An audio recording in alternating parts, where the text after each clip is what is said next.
Hello aspirant, welcome to civil Sangram. मैं आपका mentor, आपका फ्रेंड गिरिजेश आप सबका बहुत बहुत स्वागत करता हूं।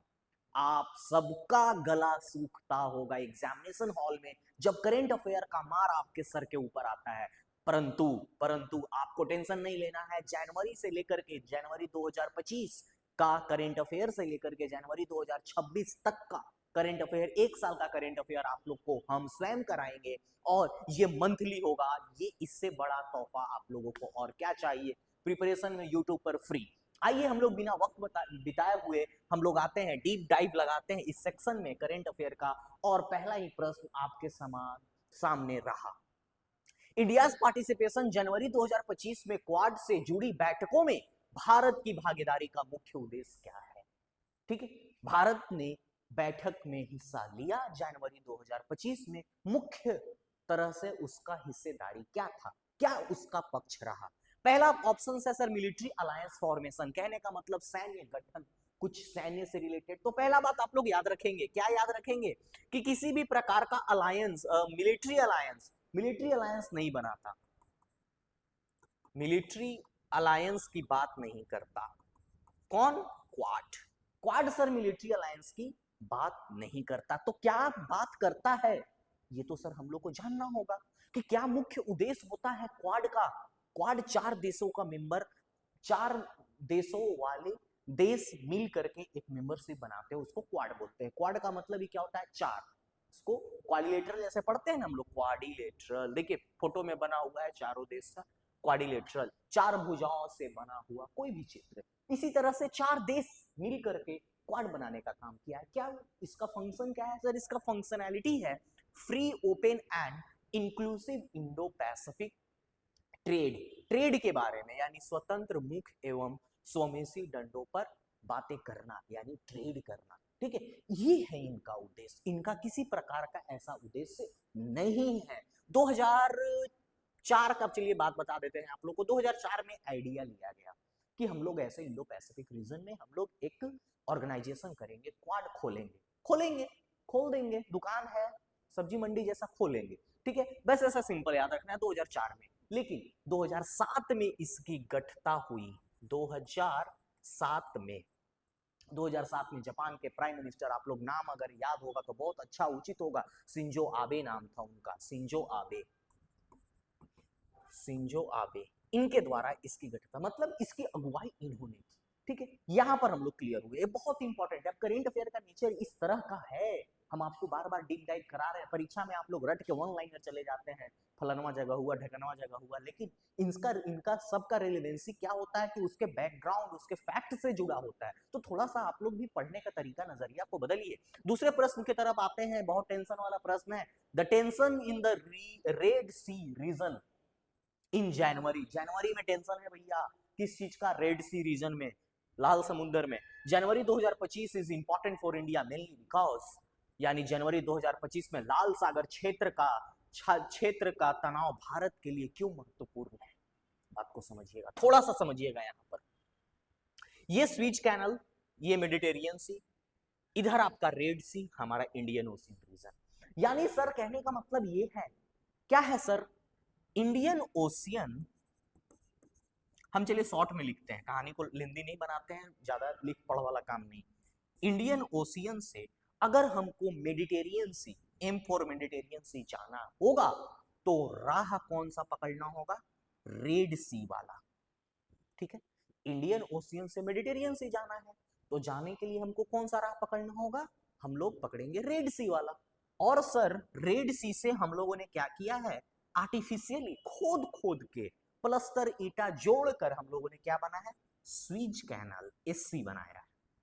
ठीक है, अगर सर किसी भी प्रकार का टेंशन होता है, कहां? ये आर एस, आर एस, वो आर एस नहीं, ये आर एस, रेड सी में।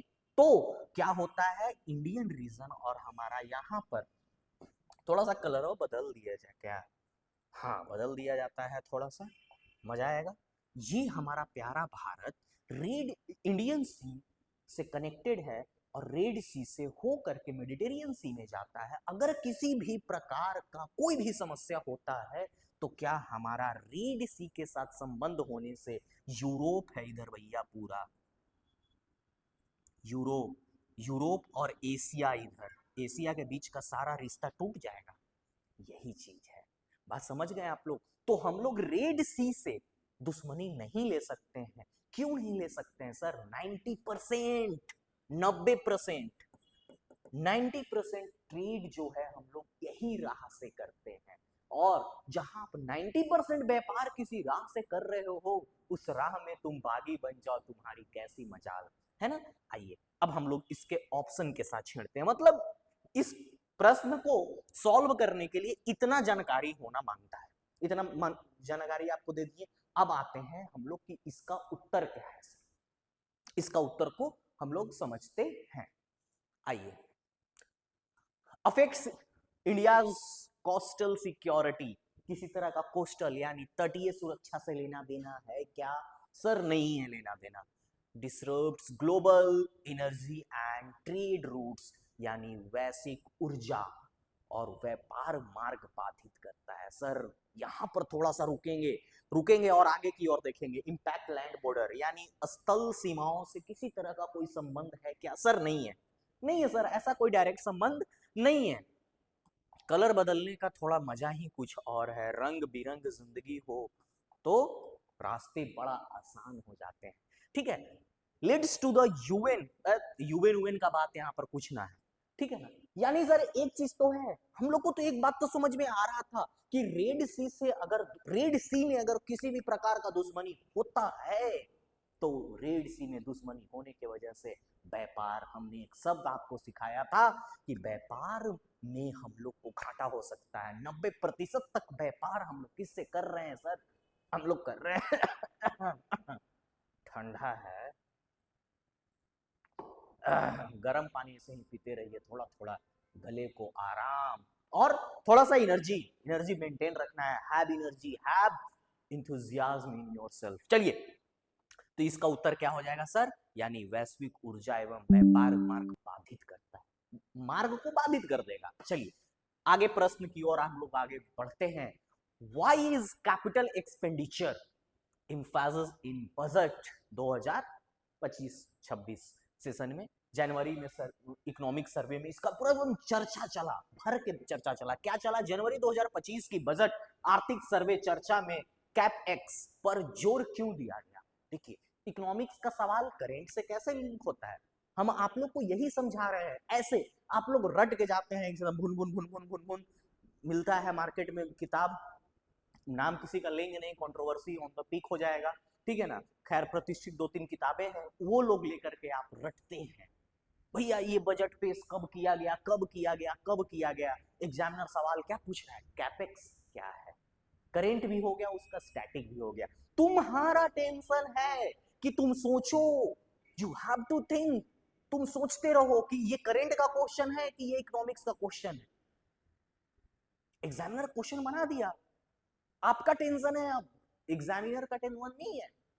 तो now you have to be attentive कि भैया एग्जामिनर जो है सवाल कैसा सेट कर रहा है, कैसा सवाल बना रहा है, आपको उस हिसाब से सवाल को पढ़ना होगा। ठीक, अब आते हैं सर कैपिटल एक्सपेंडिचर। कुछ सुना सुना तो वर्ड है सर, कैपिटल रेवेन्यू, ऐसा कुछ इकोनॉमिक्स से पढ़ा करते थे। Capital receipt, revenue receipt, capital में सर उसी अचल वस्तु को डालते हैं जो आज से 10 साल बाद, 5 साल बाद, 20 साल बाद हमको क्या दे? एक अच्छा अमाउंट दे। यानी कैसा? पैसा के मामले में आज अगर आप जमीन खरीदते हैं, लैंड खरीदते हैं, वो आपका कैपिटल एक्सपेंडिचर। एक्सपेंडिचर यानी कैपिटल मींस धन, धन खरीद रहे हैं आप, और एक्सपेंडिचर का मतलब खर्च करके, यानी खर्च करके एक ऐसा अचल संपत्ति को आप स्थापित कर रहे हैं जो वक्त के साथ क्या करे, आपको बेनिफिट देगा, मोटा बेनिफिट देगा। सरकार यहाँ बात करती है रोड की, रेल की, ये सब। अब तो टेलीग्राम नहीं रहा तो यहाँ पर पोस्ट ऑफिस का, अभी आप लोग को हाल फिलहाल में देखिए कि जेएनजी पोस्ट ऑफिस भी रहा है इसमें चर्चा में। एनर्जी पे, ये सब क्या है, आपका अचल संपत्ति है, जो कुछ वक्त के बाद, थोड़े वक्त के बाद ये क्या है, ये ऐसे फूल खिलखिलाएंगे, एक ऐसी पेड़ लगाएंगे जो छाया नहीं फल भी साथ में दे जाएंगे। चलिए, तो ये चीज हम लोग समझ गए कि कैपिटल एक्सपेंडिचर पे बहुत चर्चा, भर भर के चर्चा हो रही है। क्यों हो रही है, कारण क्या है इस चर्चे का, इस मुद्दे का, आइए इसको समझते हैं। बूस्ट शॉर्ट टर्म कंजप्शन, नहीं सर, शॉर्ट वाला तो कोई बात ही नहीं है यहाँ पर, अल्पकालीन तो कोई बात ही नहीं है, हम बात कर रहे हैं कैपिटल एक्सपेंडिचर, छांट देना है तुरंत, तुरंत उसको दूर, बोलते हैं ना, भाग भाग वाला एकदम। कैपिटल एक्सपेंडिचर का बात हो रहा है, कैपिटल एक्सपेंडिचर का मतलब लंबा, थोड़ा लंबा होगा, ठीक है। रोड बनेगा तो रोड भी क्या है, लंबा टाइम लगेगा और लंबा बेनिफिट देगा। इंफ्रास्ट्रक्चर बनेगा, जैसे कि हॉस्पिटल बनेगा, एनर्जी सेक्टर में बनेगा, रिन्यूएबल सोर्सेज ऑफ एनर्जी, जैसे कि हम लोग बात कर रहे हैं अभी, खास करके ज्यादातर कोल को रिप्लेस करो और कहाँ जाओ, पीएम घर, हर घर सूर्य योजना, ठीक। तो ऐसे ऐसे एनर्जीज पे हम लोग बात करेंगे। आइए, ऑटोमेटिकली रिड्यूस फिजिकल डेफिसिट, नहीं नहीं, स्वतः घाटा, फिजिकल डेफिसिट को रिड्यूस करने का बात नहीं, क्या बात बोलता है, रिड्यूस नहीं, रिड्यूस नहीं, फिजिकल डेफिसिट रिड्यूस कैसे हो रहा है sir, physical deficit reduce automatically, वो भी ऑटोमेटिकली, ठीक है ना, ऑटोमेटिक। थोड़ा सा इस पे चर्चा किया जा सकता है, फिजिकल डेफिसिट रिड्यूस हो रहा है, लेकिन क्या बोलता है, ऑटोमेटिकली नहीं। चलिए, create a long term productive asset, यानी दीर्घकालीन उत्पादक, दीर्घकालीन की बात हम लोग करेंगे, यानी लॉन्ग टर्म, लंबे स्तर पे, ऊंचे स्तर पे, भारी भरकम स्तर पे, एकदम दिल खोल करके करंट अफेयर करना है। 20 क्वेश्चन करो, 30 क्वेश्चन करो, जनवरी में कितना न्यूज होगा, 50-60 को रेलेवेंट न्यूज होगा हम लोग के लिए, जो बढ़िया बढ़िया एग्जाम लेवल का न्यूज होगा, वही करवाएंगे हम, फालतू नहीं, फालतू नहीं, फालतू आपका स्वेच्छा है, आपका इच्छा है, you can opt from anywhere, कहीं से भी ऑप्ट करो, कहीं से भी कोई भी करो, लेकिन जो हमारे गाइडेंस है, जो लगता है कि सर मास्टर ही ठीक है, कि मास्टर थोड़ा सा एग्जाम को क्रैक करने का तजुर्बा है और पकड़ लिया है कि कैसे एग्जाम को तोड़ना है, हम लोग को एग्जाम को तोड़ करके अपने आप को सुरक्षित करना है एक पोस्ट पे, ना कि हम लोग को इकोनॉमिस्ट बनना है, हिस्टोरियन बनना है, ठीक है। तो ये सब जंजाल में ना खुद को बचाओ। मन बहुत करता है कि कुछ और पढ़ ले, लेकिन मन को रोकना है, क्योंकि मन का कोई अंत नहीं है, जब तक आपका मन का अंत होगा इन सब भोग विलासताओं से, तब तक आप बहुत दूर चले जाओगे, बह जाओगे, ठीक है ना। India frequent use of term global south, हम ग्लोबल साउथ के लीडर बनेंगे, स्टेटमेंट याद आया है तो बहुत अच्छा बात है। In January 2025 diplomacy reflects its aim to, जनवरी 2025 कहने का मतलब इसलिए है क्योंकि जनवरी 1 से लेकर के 31 तक में इस वर्ड का इस्तेमाल जो है ना 5 से 6 बार, और खास करके इसी वक्त हुआ। ग्लोबल साउथ, जब मोदी जी ने, आदरणीय prime minister of our country, उन्होंने ग्लोबल साउथ वर्ड को अनाउंस किया, तो बहुत नेता लोग ट्विटर पे global south leader, India is going to be the leader of global south, हर जगह ट्वीट, ये सब थोड़ा आफन ताफन।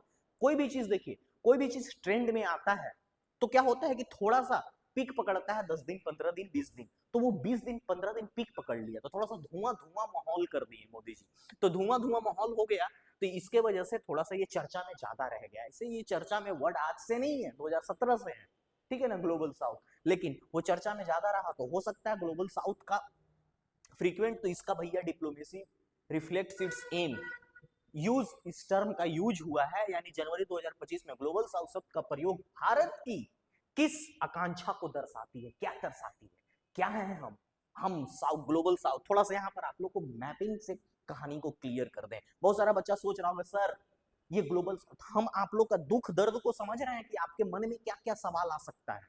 पहला बात, सर ये ग्लोबल साउथ क्या है, कौन कौन सा कंट्री ग्लोबल साउथ में आता है ना, पक्का ये सब सवाल आता होगा, तो इस सब सवाल को समझते हैं। तो ग्लोबल साउथ देखिए, ग्लोबल नॉर्थ है ब्लू वाला, और हम लोग भगवा वाले कौन है, ग्लोबल साउथ, ठीक है। आइए समझिए, देखिए इधर वाले जितने भी कंट्री हैं ये सब क्या है, ग्लोबल नॉर्थ, इस पे हमको ज्यादा फोकस नहीं करना है, हमको ग्लोबल साउथ पे फोकस करना है, जैसे कि Brazil, Colombia, Argentina, South Africa, Nigeria, Saudi Arabia, India, China, Pakistan, Indonesia, Australia, Australia इसके बाहर है, ऑस्ट्रेलिया तो अलग छोटा सा प्यारा सा द्वीप है, ठीक है, इजिप्ट, ठीक है, ये सब चीजें हैं छोटे छोटे और बड़े बड़े राज्य क्या, बड़े बड़े देश, छोटे छोटे बड़े बड़े देश, दोनों सब मिल करके ये ग्लोबल साउथ के हिस्सा है, वो ग्लोबल नॉर्थ के हिस्सा है।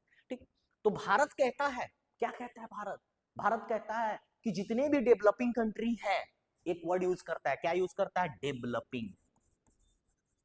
ध्यान दीजिएगा, नहीं तो यहां पर चिल्लाने लगेगा बच्चा, सर रसिया रसिया रसिया। रसिया सर बढ़िया है, भारत, भारत का अगुवाई, भारत अगर अगुवाई करे रसिया का तो गलत थोड़ी है, कर सकता है भारत अगुवाई, लेकिन भारत क्या कहता है? हम डेवलपिंग कंट्री का अगुवाई करेंगे। हम इसलिए अगुवाई करेंगे ताकि हम यहाँ पर ये वाले रीजन में, ग्लोबल साउथ वाले रीजन में बेटर क्या क्या दे सर? बेटर, बेटर देखिए कुछ कुछ पॉइंट्स लिख रहे हैं आप लोग के लिए। बेटर हेल्थ, बेटर हेल्थ दे सकें, किसको? सिर्फ भारत के लोगों को नहीं, पूरे विश्व के लोगों को, और खास करके ग्लोबल साउथ वाले, क्योंकि इसका नेतृत्व हम करेंगे। Health, education, investment, poverty eradication,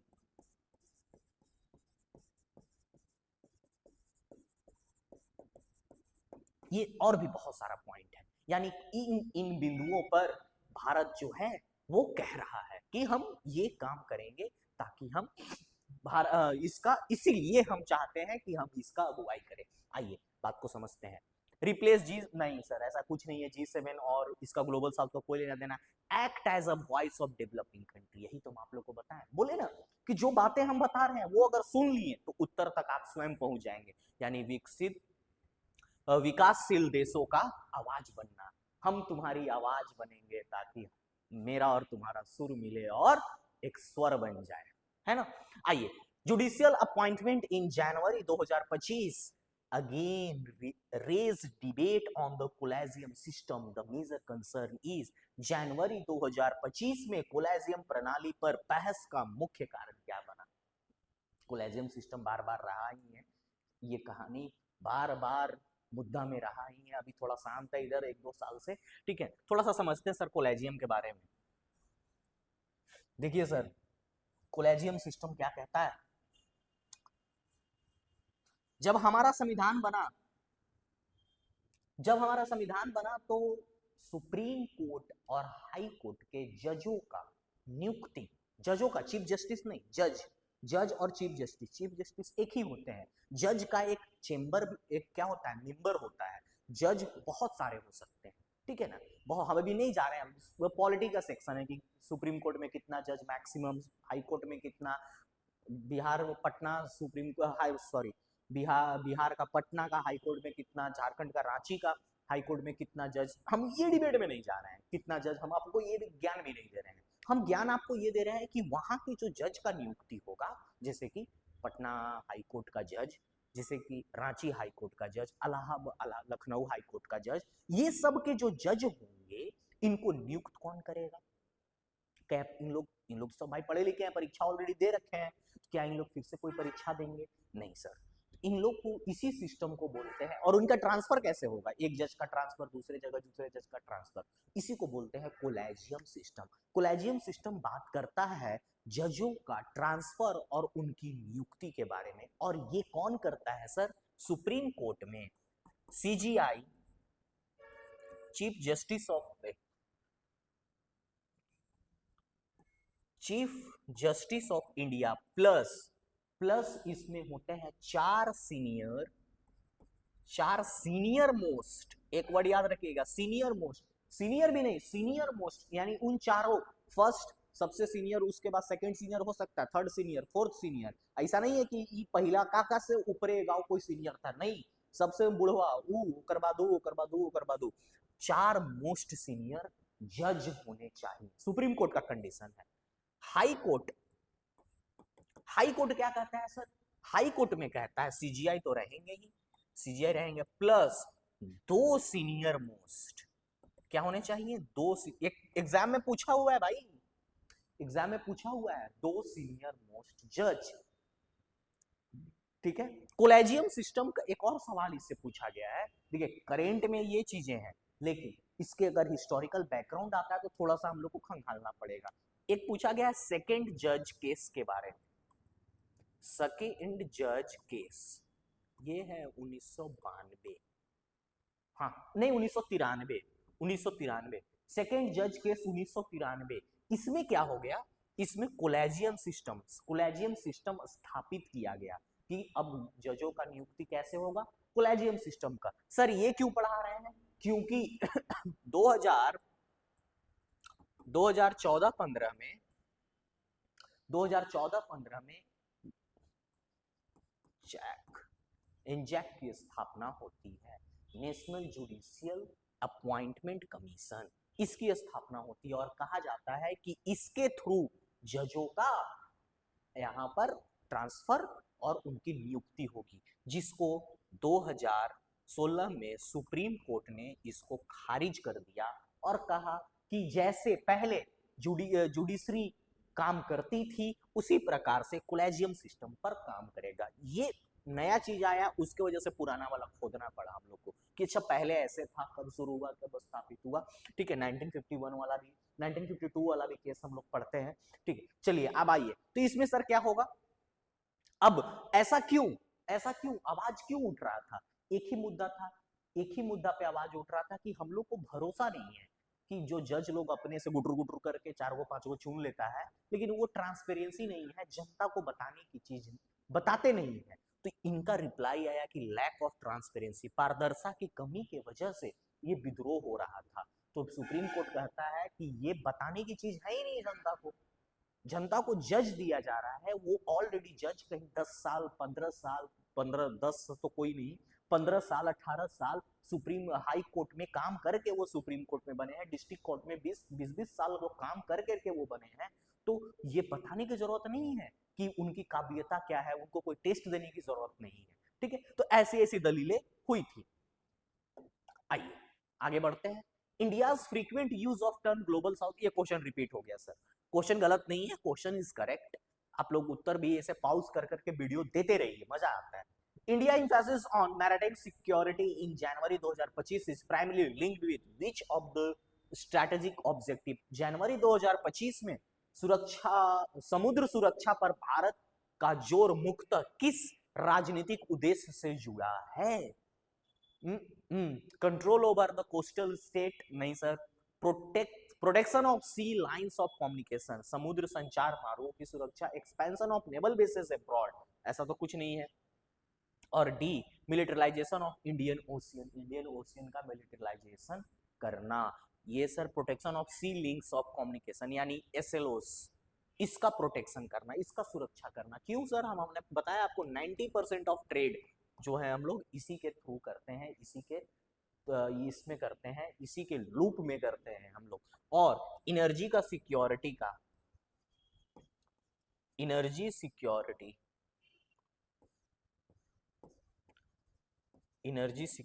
क्योंकि हम लोग का एनर्जी जो है वो मैक्सिमम एनर्जी जो है हम लोग यहीं से प्रोपेल करते हैं, लेते हैं, इंपोर्ट एक्सपोर्ट हम लोग यहीं से करते हैं। ठीक है।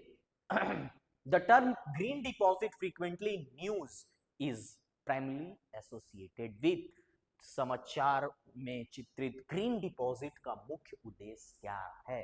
देखिए ऐसे ऐसे सवाल बीपीएससी बार बार पूछता है, ऐसे ऐसे सवाल टीआरई में पूछा जाता है, एसएससी में पूछा जाता है, रेलवे, मतलब कोई एग्जाम नहीं है जो नहीं इसमें से अचूक है। ठीक है ना, ऐसे ऐसे सवाल यूपीएससी तक में पूछा गया है। नेट मीटरिंग, एक सवाल था नेट मीटरिंग, उसको बीपीएससी ने 69th में कॉपी किया।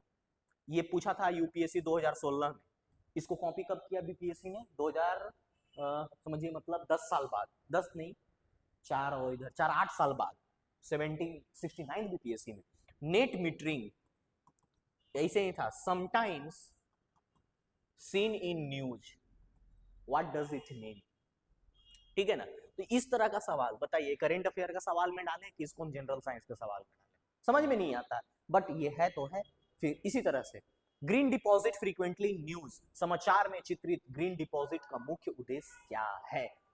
फंडिंग फॉसिल फ्यूल प्रोजेक्ट का फंडिंग करना, या फाइनेंसिंग इन्वायरमेंटली सस्टेनेबल प्रोजेक्ट यानी पर्यावरण रूप से सहत परियोजनाओं में सहायता करना, मदद करना। प्रोवाइडिंग हायर इंटरेस्ट रेट, नहीं ये तो पहले काट दो, हायर इंटरेस्ट रेट नहीं, रिप्लेसिंग कार्बन नहीं, कार्बन टैक्स को रिप्लेस करना नहीं, जो चोरी करना, यही तो सबसे ज्यादा चीजें हो रहा है। विदेशों से बाहर से कार्बन जो है हम लोग की तरफ ठूसा जा रहा है, डेवलप कंट्री डेवलप हो गए और हम लोग के ऊपर क्या डाला जा रहा है, कार्बन हम लोग के ऊपर थोपा जा रहा है, उन लोग ही गंदगी मचाया और भुगत हम लोग रहे हैं।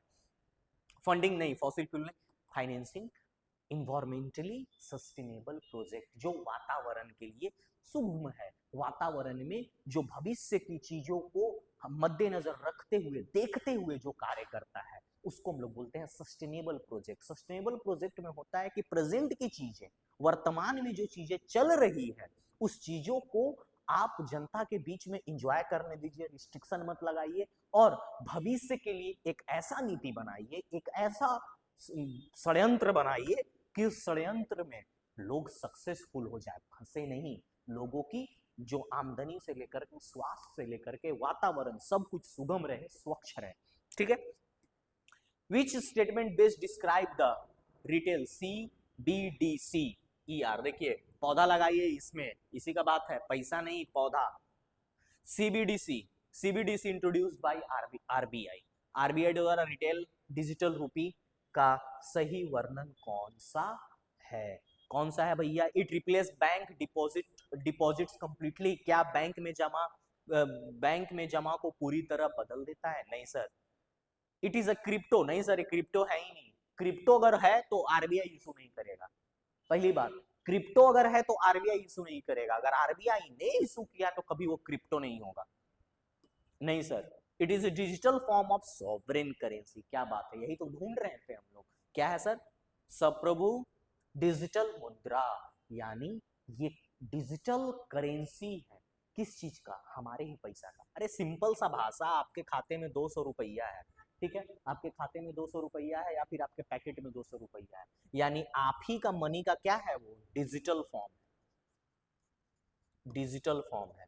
आप पैसा जो निकालते हैं वो क्या निकालते हैं? फिजिकल कैश को, याद रखिएगा कंसेप्ट यही है, फिजिकल कैश को आप डिजिटली ट्रांसफर करते हैं, किसी को फोन पे करते हैं, यूपीआई करते हैं, तो आप क्या कर रहे हैं? वो आपका फिजिकल कैश है, वो 200 रुपया है आपका, उसको आपने मेथड यूज किया, डिजिटल मेथड, डिजिटली आपने उसको ट्रांसफर किया एक खाता में से दूसरे खाता में, तो फिजिकल कैश का ट्रांसफर ही हो रहा है डिजिटल फॉर्म में। ऐसा नहीं है कि कुछ अलग कहानी बन रहा है, कोई डिजिटली मनी है। हाँ, वॉलेट का कहानी अलग है, वॉलेट में हम लोग क्या कर रहे हैं, वो भी हम लोग क्या कर रहे हैं, फिजिकल मनी को कन्वर्ट करते हैं डिजिटल मनी में। तो ई जो रूपी है, ये दो तरीके से लॉन्च किया जाता है, एक रिटेल में हम लोग के लिए, रिटेल में हम लोग के लिए, और एक कॉमर्शियल है जो बैंकों और बैंकों के बीच में होगा। इसका अभी विस्तारित रूप से बहुत ज्यादा मैसिवनेस नहीं है, ठीक है ना। इसका सर खासियत क्या है अगर सीबीडीसी हमारे पास आया तो? पहला बात समझिए, थोड़ा सा इकोनॉमिक्स पसंदीदा सब्जेक्ट है हमारा, घुस जाते हैं इसमें। क्या सर इसका खासियत क्या है? पहला बात, सिक्योरिटी, सिक्योरिटी सुरक्षा। पर्स में पैसा नहीं है, चांदनी चौक पे पर्स नहीं मरा है ना, सुरक्षा है, क्योंकि क्या है आपके पास? ई मनी है, इलेक्ट्रॉनिक मनी है, वही पैसा है, वही नोट है, लेकिन किसके फॉर्म में है? डिजिटल में है। पहला बात सुरक्षा। दूसरा, प्रिंटिंग कॉस्ट, प्रिंट कॉस्ट, छपाई, छपाई नहीं लगना, छपाई से दूरी, ठीक है। तीसरा, ट्रांसफर यानी आवागमन। देखते हैं ना, 4 गो बंदूक लेकर के आदमी बक्सा में पैसा लेकर के एटीएम में डालता है, टेंशन ही नहीं, टेंशन खत्म, टाटा बाय बाय। तो ये सब इसका खासियत है, ठीक है। आइए, project Ambar seen in news in January 2025 is related to, project Ambar जो है जिससे रिलेटेड समाचार में हाल में किससे संबंधित है? ये नया बात नहीं है, 2022-23 का भी न्यूज है, लेकिन 2023 में 2022-23 में ये न्यूज ज्यादा चर्चा में रहा था। 2025 के जनवरी महीना में फिर से चर्चा में रहा है। Ecosystem renewable cyber security framework, cyber security framework. यार ये तो कंजर्वेशन नहीं, रिवाइवल ऑफ एंशिएंट मनुस्क्रिप्ट नहीं, रिन्यूएबल, इसमें से कोई ऑप्शन नहीं है। बनाने वाले ने भी क्या बनाया है? नॉन ऑफ दिस का भी ऑप्शन नहीं दिया है। Skill development and employment generation, skill development and employment generation, इसके लिए लाया गया था। स्किल का डेवलपमेंट करेंगे और एम्प्लॉयमेंट का जनरेशन, रोजगार का बढ़ावा करेंगे, इसके लिए आया था प्रोजेक्ट अंबर। इसमें क्या था कि जितने भी लोग थे लोकल लेवल पे उनको स्किल्ड करना, स्किल डेवलपमेंट यानी मजदूरी में नहीं, उनको किस में चीज में निपुण करना है हम लोग को, स्किल में, युक्ति में, आइडिया में, बढ़िया बढ़िया आइडिया देंगे। ओपेक प्लस, ठीक है, यहाँ पर इसमें से नन है सर, नन है, इसका ऑप्शन नहीं है, नन ऑफ दीज ऑप्शन होना चाहिए था।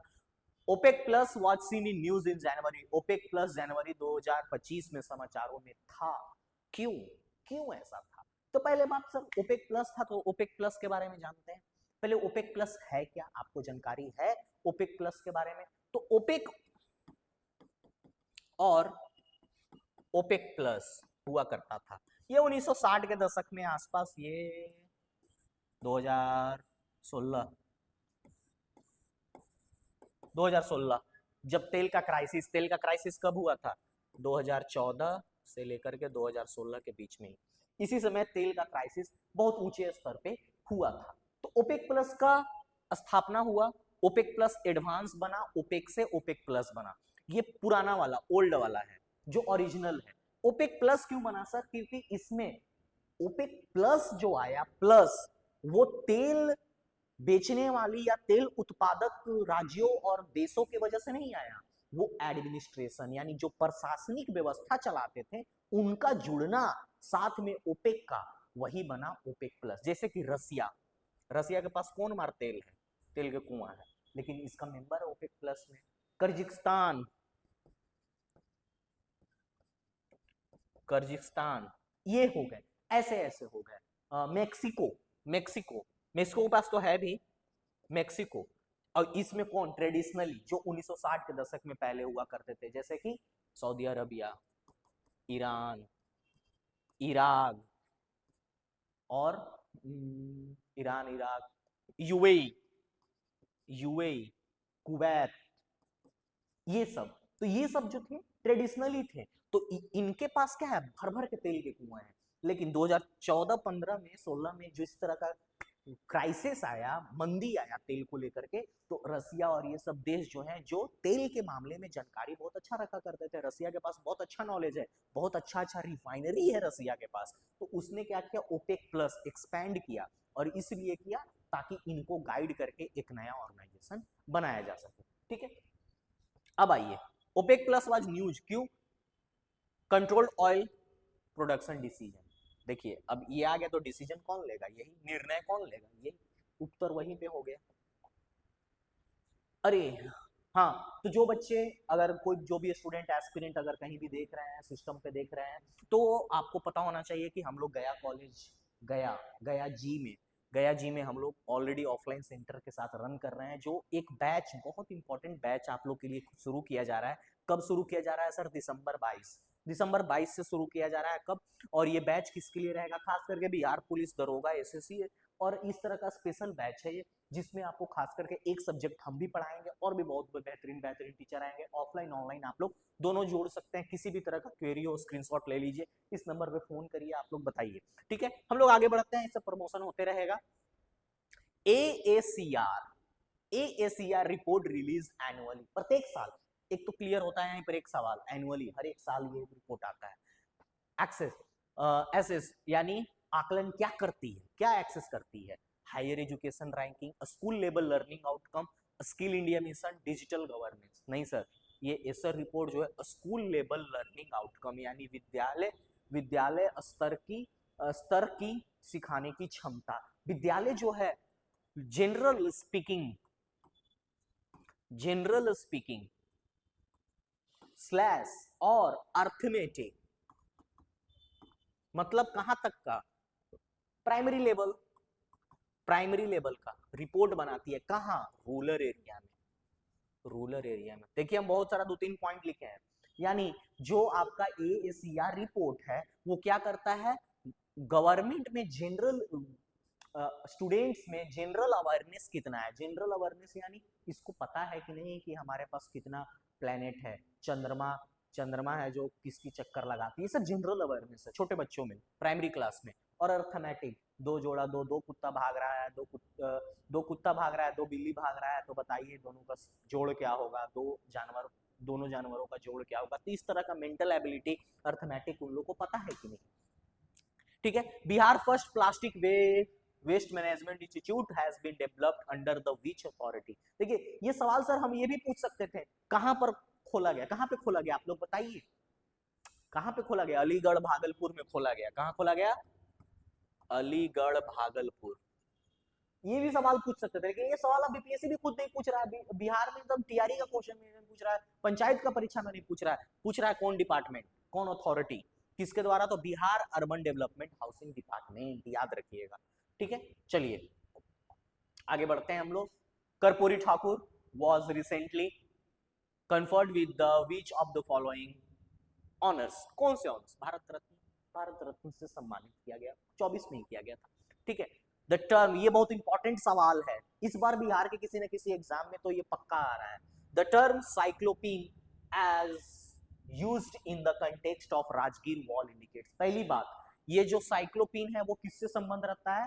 राजगीर के दीवार। राजगीर के दीवार के संदर्भ में ये जो वर्ड जहां देखना है मतलब राजगीर चले जाना है। राजगीर चले गए और राजगीर में ये क्या है? तो ये दीवाल है। इस दीवाल के स्ट्रक्चर को हम लोग क्या बोलते हैं? साइक्लोपीन बोलते हैं। साइक्लोपियन शब्द संकेत करता है, क्या संकेत करता है? ये देखिए, यही है साइक्लोपियन। साइक्लोपियन का मतलब ही होता है बिना मसाले के, मतलब मसाला वो खाने वाला मसाला नहीं, सीमेंट बालू वाला मसाला, विदाउट मोटार, बिना मसाला के।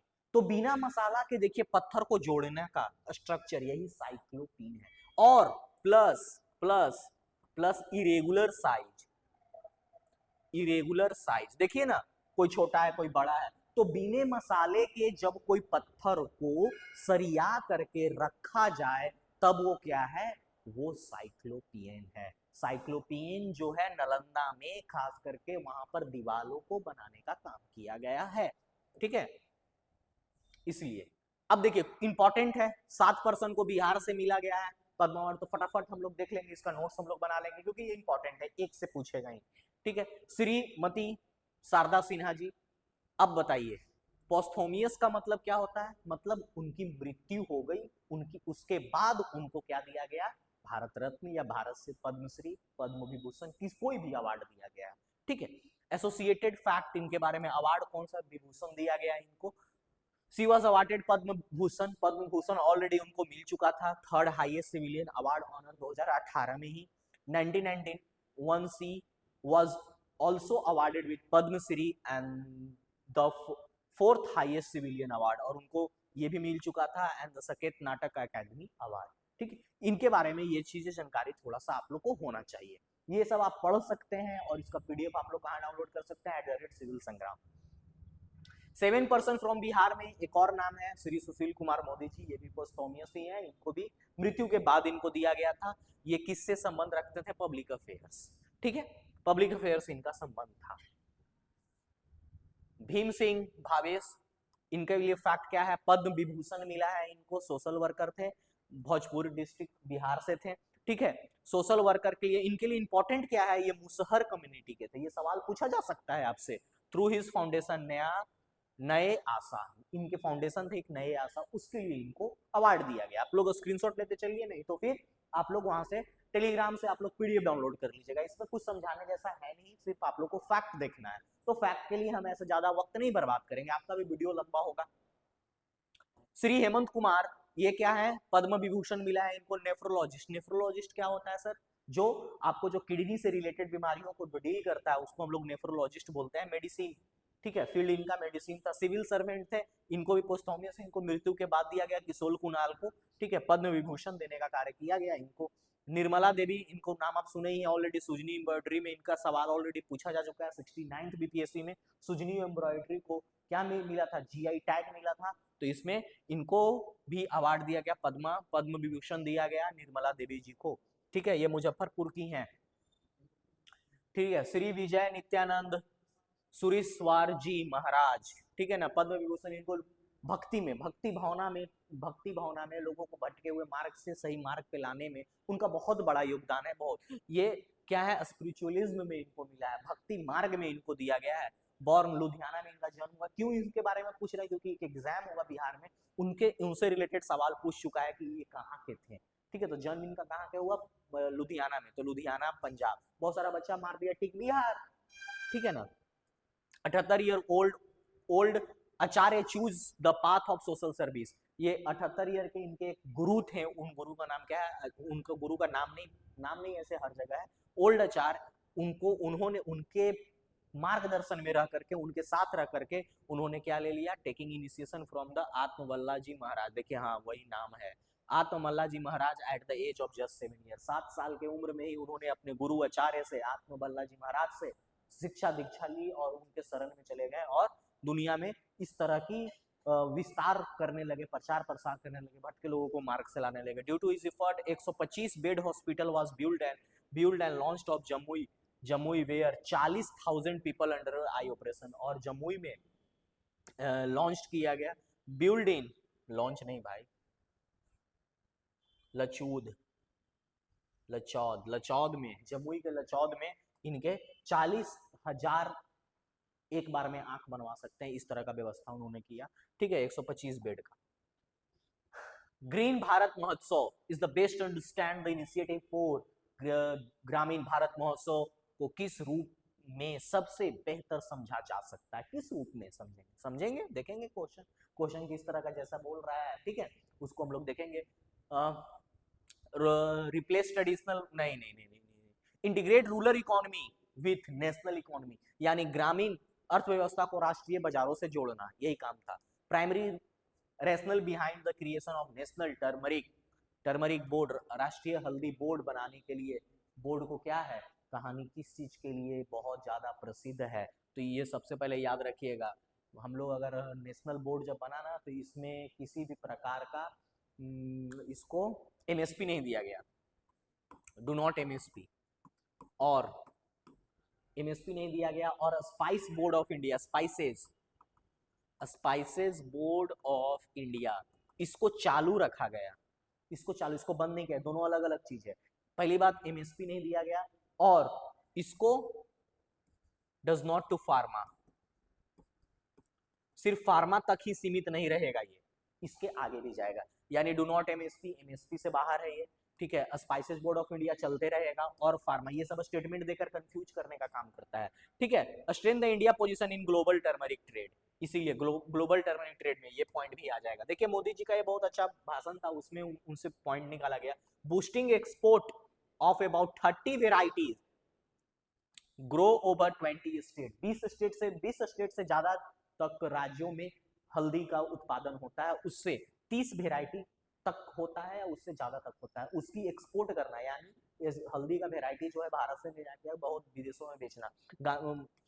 मोदी जी ने ये बातें कही, ठीक है। New product development, value addition, skill turmeric growers, यानी नए तकनीक सिखाए जाएंगे, नए तरीके सिखाए जाएंगे, किसको, जो ग्रोवर्स हैं, यानी जो उत्पादक हैं उनको।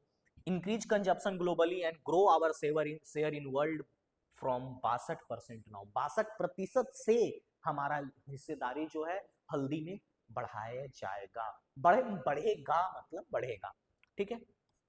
Strengthen infrastructure for logistic and export, और इंफ्रास्ट्रक्चर यानी हम लोग इंफ्रास्ट्रक्चर जैसे कि हल्दी को मॉइस्चर ज्यादा नहीं लगना चाहिए, ठीक है ना, तो उसके लिए पैक कंटेनर में हम लोग उस तरह से व्यवस्था उसको बनाएंगे ताकि, ठीक है। कहानी खत्म है यहाँ पर, हम लोग फिर नेक्स्ट लेक्चर में मिलेंगे तो जनवरी को कंप्लीट करेंगे, उसके बाद फरवरी कंप्लीट करेंगे, मार्च कंप्लीट करेंगे, अलग अलग। आपको किसी प्रकार का कोई लोड नहीं, बहुत मेहनत करके चुन कर प्रश्नों को लाया जा रहा है ताकि आपको इसे बोझा नहीं पढ़ना पड़े। उस आपके बोझा से बचाने के लिए अगर किसी भी तरह का कष्ट हो तो इसको आप स्कैन कर लीजिए, अभी तुरंत स्कैन कर लीजिए, ताकि आपको इसका पीडीएफ मिल जाएगा आपको टेलीग्राम पे। और अगर ऑफलाइन है, आप गया में आसपास में अपने फ्रेंड्स को शेयर कर सकते हैं, बता सकते हैं, हम ऐसा तो कहते नहीं है कि यहाँ पर ऑफलाइन सेंटर है, आप लोग आकर के यहाँ पर नए बैच जो आ रहे हैं उसके बारे में जानकारी ले सकते हैं। आई होप आप लोग इसी तरह से हंसते रहिए, पढ़ते रहिए, मुस्कुराते रहिए। If you have any doubt contact me any time, not at the night. Very very very very धन्यवाद, शुभ रात्रि।